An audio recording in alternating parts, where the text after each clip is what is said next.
நமோ நம சத்குருபியோ நமோ நம. அனைவருக்கும் வணக்கம். இந்த காணொளியில் நாம் காண இருப்பது பலவீன கிரகத்தையும் சக்தி வாய்ந்ததாக்கி வாழ்வில் வெற்றி, செல்வம், அதிர்ஷ்டம் அனைத்தையும் தந்து வாழ்க்கையே மாற்றக்கூடிய சக்தி கொண்டதாக கருதப்படக்கூடிய புஷ்கர நவாம்சம் பற்றி தான் பார்க்க போகிறோம். ஜாதகத்தில் ஒரு கிரகம் எவ்வளோ பலவீனமாக இருந்தாலும், உதாரணமாக நீச்சம், அஸ்தமனம், கிரகணம், பகை, நீச்ச அஸ்தங்கம் போன்ற எந்த கிரகஸ்திதியில் இருந்தாலும் அந்த கிரகம் புஷ்கர நவாம்சத்தில் இருக்குமே ஆனால் அது சக்தி வாய்ந்த கிரகமாக மாறி வாழ்க்கையில் எல்லா அதிர்ஷ்டத்தையும் கொடுக்கும் அப்படின்னு ஜோதிட சாஸ்திரம் சொல்லுது. ஒரு மனிதன் வாழ்க்கையில் தொட்டதெல்லாம் வெற்றி பெறுது. சாதாரண குடும்பத்தில் பிறக்கிறான், ஆனால் உயர்ந்த அந்தஸ்தை அடைகிறான்.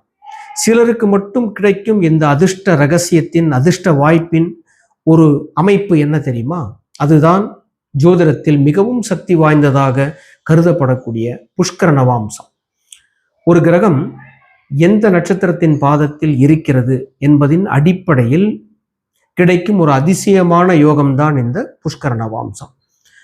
அதனால் இது மிகவும் அரிய வலிமையான அமைப்பாக கருதப்படுகிறது. புஷ்கர நவாம்சம் இருந்தால் என்ன நடக்கும்? ஜோதிட சாஸ்திரம் சொல்லுது, 5 கிரகங்கள் புஷ்கர நவாம்சத்தில் இருந்தால் ஆண்டியும் அரசன் என்று கூறுகிறது. ஒருவேளை லக்னமே புஷ்கர நவாம்சத்தில் இருந்தால் சுய முயற்சியால பெரிய வெற்றிகளை அடையும் மனிதராக அந்த மனிதர் மாறுவார். லக்னாதிபதி இந்த அமைப்பில் இருந்தாலும் இதே பலன் தான் கிடைக்கும். ஒரு ஜாதகத்தின் தனாதிபதி என்று அழைக்கப்படக்கூடிய 2ஆம் அதிபதி புஷ்கர நவாம்சத்தில் இருந்தால் பொருளாதார முன்னேற்றமும் செல்வமும் அதிகமாகும். 3ஆம் அதிபதி புஷ்கர நவாம்சத்தில் இருக்கிற பட்சத்தில் நண்பர்கள் மற்றும் கூட்டாளிகளின் உதவியால முன்னேற்றம், எடுத்த காரியத்தில் வெற்றி, நல்ல வளர்ச்சி, முன்னேற்றம் போன்ற எல்லாமே கிடைக்கும். 4ஆம் அதிபதி ஒருவருக்கு புஷ்கர நவாம்சத்தில் இருக்கிற பட்சத்தில் நல்ல கல்வி கிடைக்கும். சொத்து மற்றும் வாழ்க்கை சுகங்களால எல்லா விதமான உயர்வும் ஏற்படும். 5ஆம் அதிபதி புஷ்கர நவாம்சத்தில் இருக்கிற பட்சத்தில் குழந்தைகள் மற்றும் கௌரவமான செயல்களால புகழ் கிடைக்கும். 6ஆம் அதிபதி இருந்தால் எதிரிகளாலேயே நமக்கு முன்னேற்றமும் நன்மைகளும் வெற்றிகளும் கிடைக்கும். 7ஆம் அதிபதி இருக்கிற பட்சத்தில் வாழ்க்கை துணை அல்லது பங்குதாரர்கள், கூட்டாளிகள் மூலமாக நன்மை கிடைக்கும். 8ஆம் அதிபதி புஷ்கர நவாம்சத்தில் இருக்கும் பொழுது ஒருவருக்கு திடீர் பணவரவு, அதிர்ஷ்டம் மற்றும் வெளிநாடு வாய்ப்புகள் போன்ற எல்லாமே கிடைக்கும். அதே நேரத்தில் பாக்கியாதிபதி ஒருவருக்கு புஷ்கர நவாம்சத்தில் இருந்தால் அது மிகப்பெரிய அதிர்ஷ்ட வாய்ப்பாக கருதப்படுகிறது. அப்படிப்பட்டவர்களுக்கு தொட்டதெல்லாம் பொன்னாகும் என்று சொல்லக்கூடிய நிலை உருவாகும். 10ஆம் அதிபதி புஷ்கர நவாம்சத்தில் இருந்தால் தொழில் மூலம், உத்தியோகம் மூலம் மிகப்பெரிய அமைப்பில் வாழ்க்கையில் முன்னேற்றம் கிடைக்கும். லாபஸ்தான அதிபதி புஷ்கர நவாம்சத்தில் இருக்கிற பட்சத்தில் எல்லா விதமான நம்ம ஆசை அபிலாஷைகள் எல்லாம் நிறைவேறும். நமக்கு நிறைய நண்பர்கள் அமைவார்கள். அவர்களால் மிக பெரிய ஒரு யோகமும் நன்மைகளும் உதவிகளும் கிடைக்கும். வாழ்க்கையில தொட்டதிலெல்லாம் லாபம் கிடைக்கும். விரையாதிபதி புஷ்கர நவாம்சத்தில் இருக்கும்பொழுது சுப விரயங்கள் ஏற்படும். அதனால் நமக்கு மிகுந்த சந்தோஷங்கள் ஏற்படும். உதாரணமாக ஒரு பொண்ணுக்கு கல்யாணம் பண்ணுறோம், புது வீடு வாங்குறோம், புது கார் வாங்குறோம். இதெல்லாமே அந்த விரையாதிபதி புஷ்கர நவாம்சத்தில் இருக்கும்பொழுது நல்லபடியாக நமக்கு இதெல்லாம் கிடைக்கும்.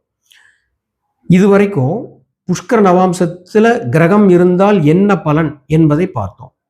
இனி இந்த புஷ்கர நவாம்சம் எந்த நட்சத்திர பாதத்தில் எப்படி இருந்தால் கிடைக்கும் என்பதை பார்க்கலாம். ஜோதிடத்தில் மொத்தம் 27 நட்சத்திரங்கள் இருக்குன்னு எல்லாருக்கும் தெரியும். ஒவ்வொரு நட்சத்திரத்துக்கும் 4 பாதங்கள் இருக்கு. மொத்தம் 108 பாதங்கள் இருக்கு. ஆனா அதுல 24 பாதங்களுக்கு மட்டும் இந்த புஷ்கர நவாம்ச யோகம் என்பது வழங்கப்பட்டுள்ளது. இதுவே இந்த யோகத்தின் ஒரு அரிய தன்மை என்பதை நாம் புரிந்து கொள்ளலாம். சில நட்சத்திரங்களில் இந்த யோகம் கிடைக்காது. அந்த புஷ்கர நவாம்ச யோகம் கிடைக்காத நட்சத்திரங்கள் எதுங்கிறத முதல்ல பார்த்துருவோம். உதாரணமாக கேதுவின் நட்சத்திரங்களாகிய அஸ்வினி, மகம், மூலம் ஆகிய 3 நட்சத்திரங்களில் இருக்கும் கிரகங்களுக்கு புஷ்கர நவாம்சம் கிடைக்காது.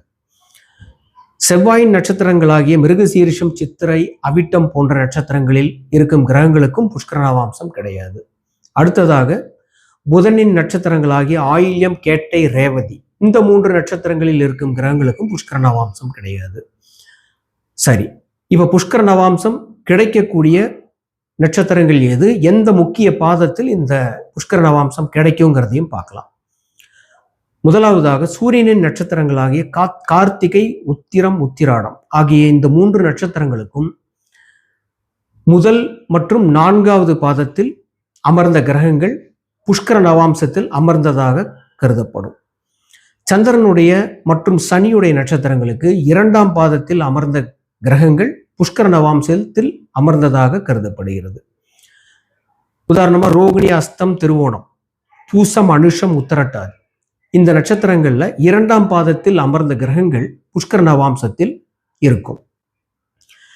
குருவின் நட்சத்திரங்களாகிய புனர்பூசம், விசாகம், பூரட்டாதி ஆகிய இந்த 3 நட்சத்திரங்களில் 2 மற்றும் 4ஆம் பாதத்தில் அமர்ந்த கிரகங்கள் புஷ்கர நவாம்ச யோகத்தை வழங்கும். சுக்கிரனின் நட்சத்திரங்களாகிய பரணி, பூரம், பூராடம் ஆகிய இந்த நட்சத்திரங்களின் 3ஆம் பாதத்தில் அமர்ந்த கிரகங்கள் புஷ்கர நவாம்ச பலனை ஜாதகருக்கு கொடுக்கும். அதே மாதிரி இப்போ எல்லாத்தையும் நான் கவர் பண்ணிட்டேன். எந்தெந்த நட்சத்திரங்களுக்கு புஷ்கர நவாம்சம் உண்டு, எந்த நட்சத்திரங்களுக்கு புஷ்கர நவாம்சம் இல்லை அப்படிங்கிறத. எனவே உங்கள் ஜாதகத்தில் ஒரு கிரகம் அல்லது லக்னமே புஷ்கர நவாம்சத்தில் இருக்கும் பட்சத்தில் அது வாழ்க்கையில் மிகப்பெரிய உயர்வை தரக்கூடிய ஒரு மறைமுகமான அதிர்ஷ்ட அமைப்பு என்பதில் சந்தேகமே இல்லை. எனவே இந்த தகவல் உங்களுக்கு பயனுள்ளதாக இருந்தால் காணொளியை லைக் பண்ணுங்க.